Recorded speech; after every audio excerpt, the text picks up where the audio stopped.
Good morning, YouTube. It's not really morning. Tyrion's actually sleeping in his stroller outside, so it's kind of midday. And I actually thought that today I would make the tutorial that I've talked about several times for my saffron buns. So let's get started.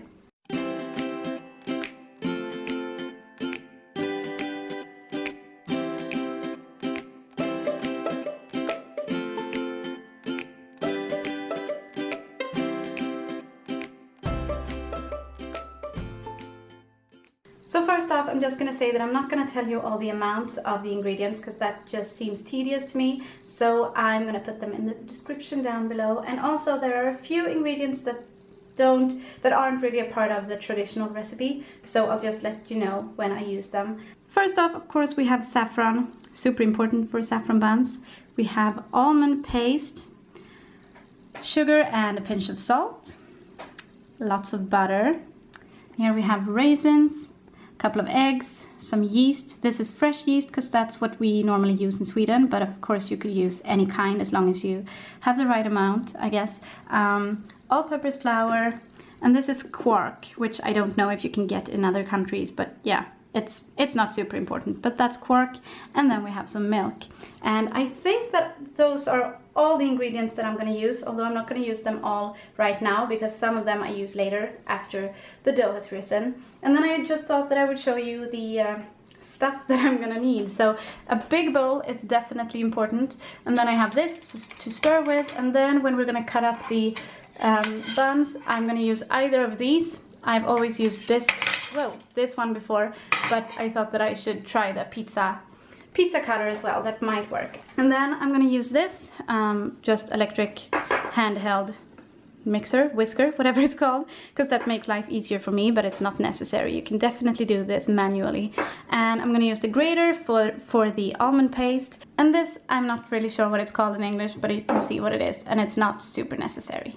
First off, we need to melt the butter, and I didn't say that you're gonna need a stove, but since you're gonna need an oven for the buns, I'm assuming you have a stove handy. While the butter is melting, I am gonna just kind of make little pieces out of my yeast. Of course, if you're using dry yeast or some other kind of yeast, you know how to prep it, how to use it. But with this yeast, you need to just make kind of smaller pieces.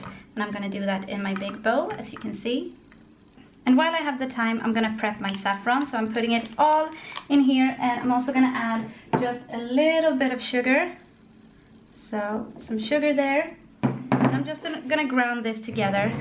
And this is kind of to get more flavor out of the saffron. Once your butter is all melted, you're going to want to add the milk. And this is again a place where, depending on what yeast you're using, you have to just kind of do what your yeast needs. My particular yeast needs this to be at around 37 degrees Celsius, so that's what I'm going to do.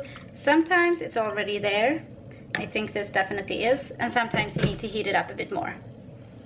My mixture was pretty much at the exact right temperature, so that's good. I didn't need to heat it up, I didn't need to let it cool down. What I'm going to do now is I'm going to add a little bit to the yeast. And I'm just going to kind of mix it so that the yeast just melts and mixes with the milk and butter mixture. So we don't have any, like, pieces of yeast. That's not good.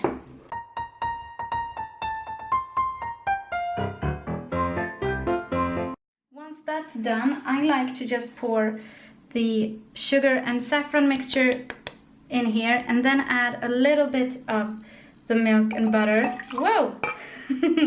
to this thing that I still can't remember what it's called, just to get the most saffron out of it. And then I add the rest. There we go.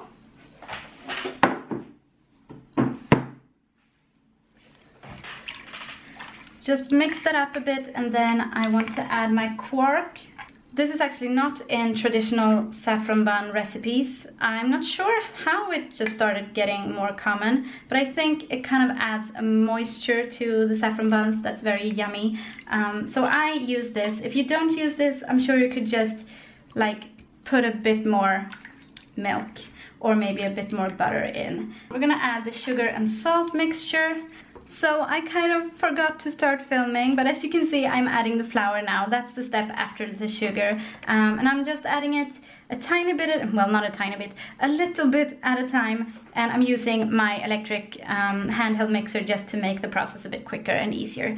And yeah, once it starts to kind of pull off the sides and doesn't stick as much, it's pretty much done.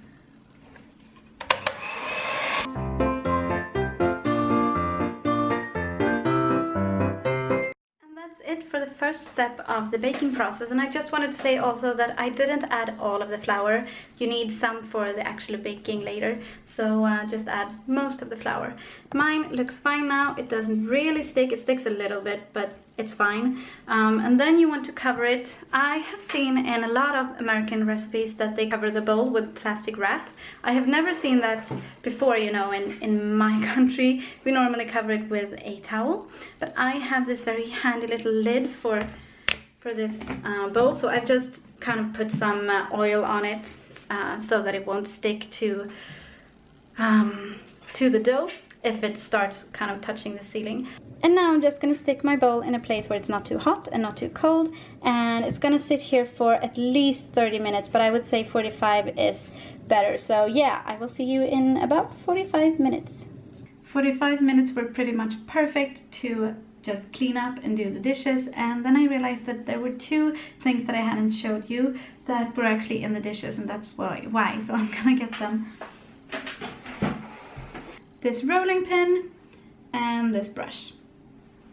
But first off, we're gonna take the lid off of this yummy, yummy, delicious looking dough, and I am gonna take, well actually I'm gonna put it all out on the table, I think, and just put the rest of the flour in so that it's nice and firm.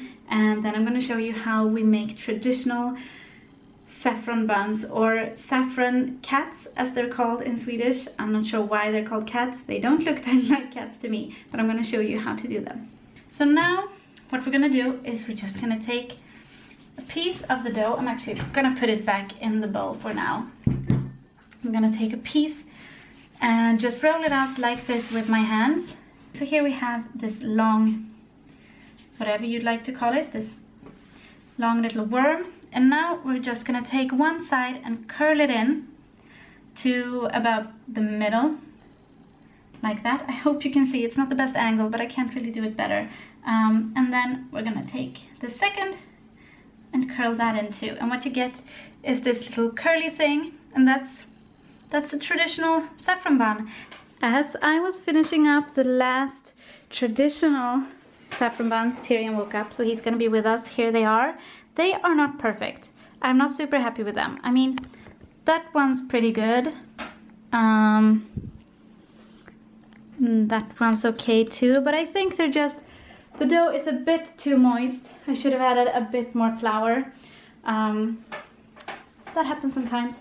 Actually, the traditional saffron buns are not super important to me. I make some just because they're what I grew up with and they're what I'm used to. But I think that these ones that I'm going to show you now are actually even yummier, and that's because I have almond paste in them. I'm trying to find the word. And I've actually already grated the almond paste.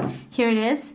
I have never done that before. Normally I kind of just mix it with milk or butter, and I heat it up in the microwave, and I try to get it to a consistency where you can kind of just spread it on the dough. But then a friend told me the other day to just grate it, and that's what I'm doing now, so hopefully that works out fine.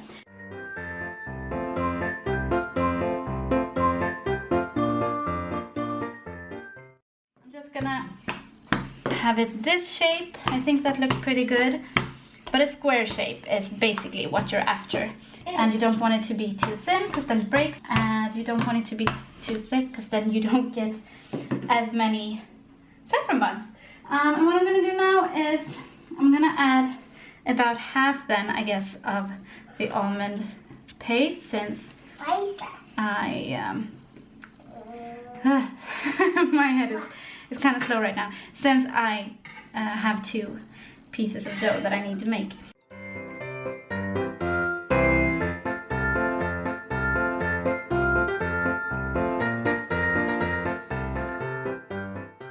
And now I'm gonna try to actually flip this. I'm gonna take this piece and just put it over this one. Yeah, that worked out pretty well. Sometimes it sticks to the table and everything is just messy and annoying. But this was actually quite perfect.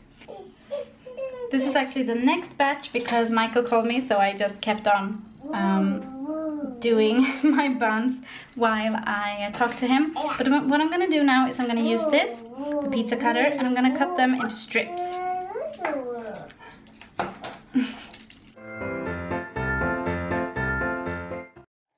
Go, and then I'm gonna take one of the nicer ones in the middle and I'm gonna twist it, and I twist it around itself, and they don't turn out as pretty now when the raisins and the almond paste is like making pieces inside, but they look pretty okay, like little flowers. And I'm gonna put them on the baking dishes and they're gonna sit and just rise for about 30 minutes, and then we're gonna put them into the oven.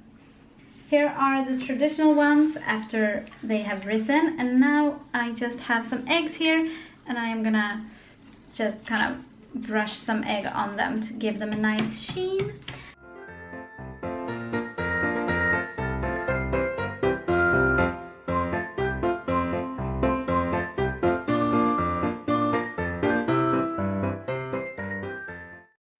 See, I'm just putting the raisins in these little twirly things, so 2 raisins in each bun.